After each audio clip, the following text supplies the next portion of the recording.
اسلام آباد میں افغان صحافی احمد فنائش قاتلانہ حملے میں شدید زخمی۔ ایمبیسی روڈ کے علاقے میں گھر جاتے ہوئے 3 نامعلوم حملہ آوروں نے قریب سے گولی ماری، 1 گولی سر میں جبکہ 2 گولیاں ٹانگ میں لگیں، تشویشناک حالت میں اسپتال منتقل۔ سرمایہ کاروں کا اعتماد بحال، پاکستان اسٹاک مارکیٹ میں نئی تاریخ رقم، کاروبار کے دوران 100 انڈیکس 68,000 کی سطح بھی عبور کر گیا۔ وزیر اعظم شہباز شریف کی زیر صدارت وفاقی کابینہ کی اہم بیٹھک آج، اجلاس میں 6 نکاتی ایجنڈے پر غور کیا جائے گا۔ کابینہ صدر ایس ایم سی بینک کے نئے صدر کی تقرری اور قومی اسمبلی میں پیش کرنے کے اکنامک پالیسی اسٹیٹمنٹ کی منظوری دی۔ وفاقی کابینہ کی اقتصادی رابطہ کمیٹی کا اجلاس آج طلب، وزیر خزانہ محمد اورنگزیب صدارت کریں گے۔ 9 نکاتی ایجنڈا منظوری کے لیے پیش کیا جائے گا۔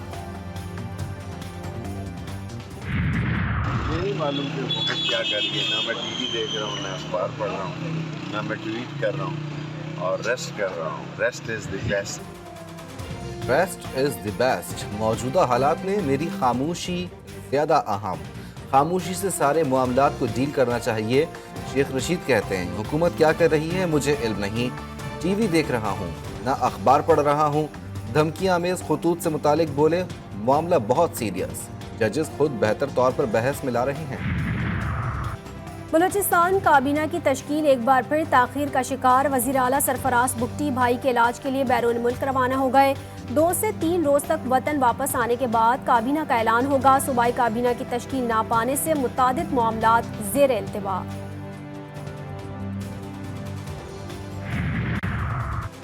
اسلام آباد ہائی کورٹ میں بانی پی ٹی آئی اور شاہ محمود قریشی کی سائفر سزا کے خلاف اپیلوں پر سماعت آج ہوگی۔ ڈسٹرکٹ اینڈ سیشن کورٹ اسلام آباد میں بانی پی ٹی آئی کی 6 اور بشرا بی بی کی 1 مقدمے میں درخواست ضمانت بھی آج سنی جائے گی۔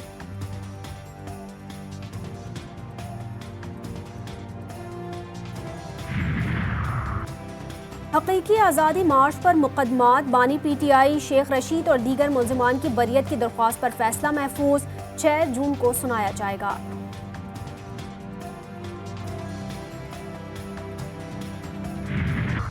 عدالت سے بڑا ریلیف، اسلام آباد ہائی کورٹ نے شیریں مزاری کا نام ای سی ایل سے نکالنے کا حکم دے دیا۔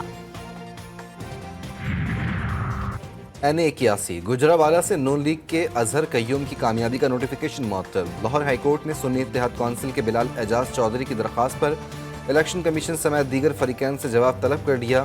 ریٹرننگ افسر نے ووٹوں کی دوبارہ گنتی پر درخواست گزار کا 2500 ووٹ کم کر دیا، درخواست میں موقف۔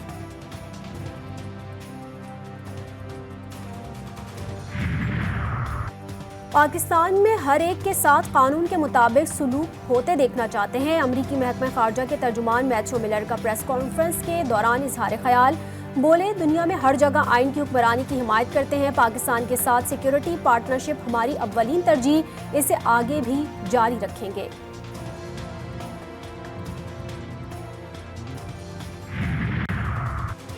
پیٹرولیم مصنوعات کی قیمتوں میں حالیہ اضافے کے خلاف متفرق درخواست، لاہور ہائی کورٹ نے فریقین سے جواب طلب کر لیا۔ درخواست میں موقف اختیار کیا گیا کہ پیٹرولیم مصنوعات کی قیمتوں میں حالیہ اضافے سے مہنگائی میں اضافہ ہوگا، عدالت سے قیمتوں میں اضافے کا نوٹیفیکیشن معطل کرنے کا حکم دینے کی استدعا۔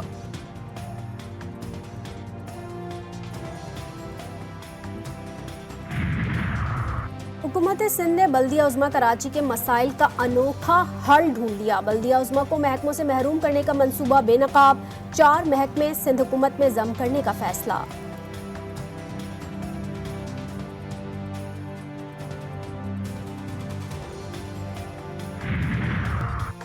لاہور میں تاوان کی وصولی کے باوجود مغوی قتل، رائے میں اغوا کاروں نے مغوی عاصم کو پھانسی دے کر جان لی، لاش روہی نالے سے ملی، ملزمان نے 51 سالہ عاصم کو 12 مارچ کو اغوا کیا، مقتول کی بیوی کو فون کر کے 5 لاکھ تاوان وصول کیا، پولیس نے 2 ملزمان گرفتار کر لیا، مزید 3 ملزمان کی تلاش جاری۔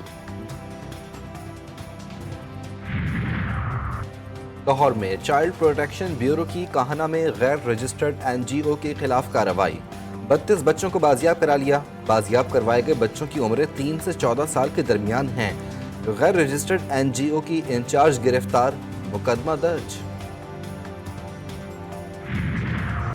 پاکستان پیپلز پارٹی کے بانی چیئرمین ذوالفقار علی بھٹو کی 45ویں برسی آج منائی جا رہی ہے۔ رمضان المبارک کے احترام میں برسی کی تمام تقریبات سادگی سے منعقد کی جائیں گی۔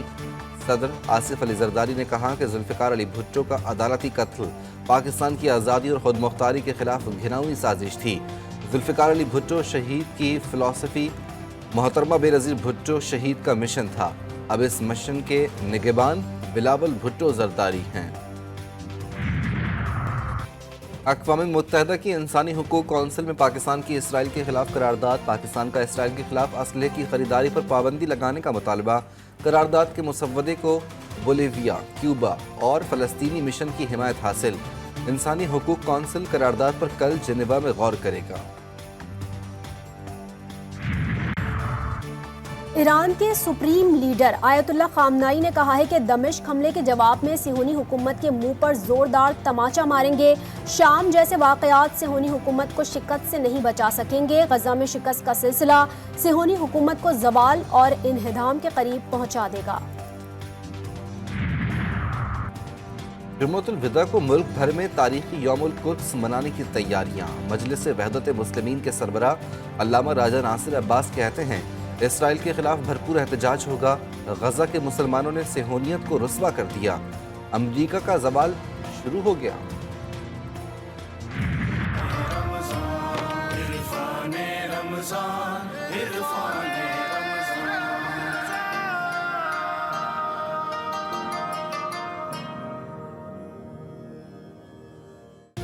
جی ٹی وی نیوز پر سب سے بڑی ٹرانسمیشن عرفان رمضان میں علماء کرام کی عالمی منظرنامے پر سرخ بچھڑے کے تذکرے پر گفتگو۔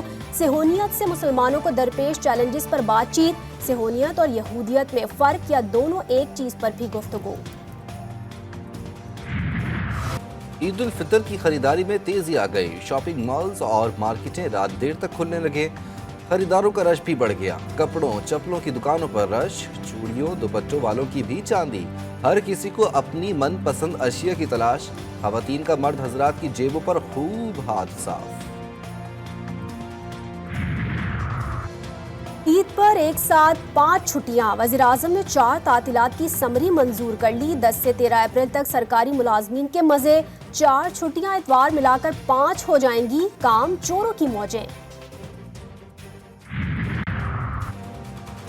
اذلان شاہ ٹورنامنٹ کے لیے ٹیم ہم بھیجیں گے۔ ہاکی فیڈریشن کے سیکرٹری جنرل حیدر حسین کا اعلان۔ بولے متبازی فیڈریشن والوں کے خط کو اذلان شاہ ہاکی ٹورنامنٹ کے منتظمین نے جعلی قرار دے دیا۔ اولمپین حنیف خان اور کلیم اللہ نے کہا کہ وزیر اعظم نے مداخلت نہ کی تو احتجاج کریں گے۔ حکومت نے مسئلہ حل نہیں کیا تو انٹرنیشنل ہاکی فیڈریشن 12 سال کی پابندی لگا سکتی ہے۔ انگلش پریمیئر لیگ میں ٹیموں کے درمیان سنسنی خیز مقابلے۔ برینٹ فورڈ اور برائٹن کے درمیان کھیلے گئے میچ میں بھی کسی ٹیم کی ایک نہ چل سکی۔ میچ بغیر کسی گول کے برابر رہا۔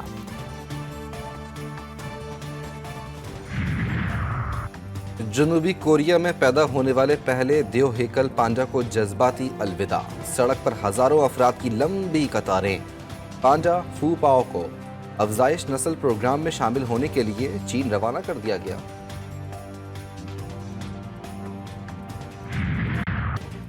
دل تو بچہ ہے جی۔ امریکی شہر سان فرانسسکو میں بڑے بچے بن گئے۔ رنگ برنگی کپڑوں میں سائیکل لے کر دوڑنے نکل پڑے۔